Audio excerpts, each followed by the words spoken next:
In today's video, I'm going to teach you how to delete a product or service in QuickBooks Online. If you no longer use a specific item in your catalog, QuickBooks Online lets you remove it from your active list by making it inactive.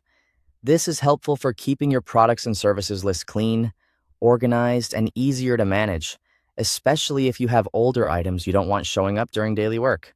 To begin, log into your QuickBooks Online account. Once you're signed in, head to the Sales and Get Paid section. This is where QuickBooks keeps tools related to customers, invoicing, and the items you sell. From there, select Products and Services. This will open the list of all the products and services currently saved in your account. Take a moment to look through the list and locate the specific product or service you want to delete. If your list is long, it may help to scan carefully so you choose the correct item before making any changes. When you find the right product or service, go to the Action column on that same row. Click the drop-down arrow to view the available options for that item. In the menu that appears, select Make Inactive.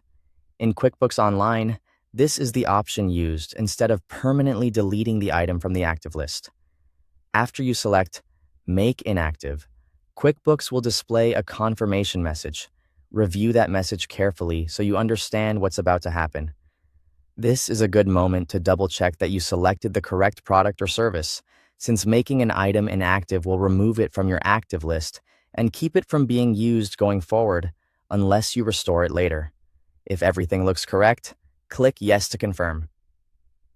QuickBooks will then process the change and mark that product or service as inactive.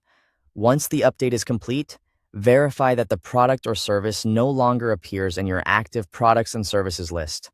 This final check helps confirm that the action was successful and that your list is now updated the way you intended. And that's it.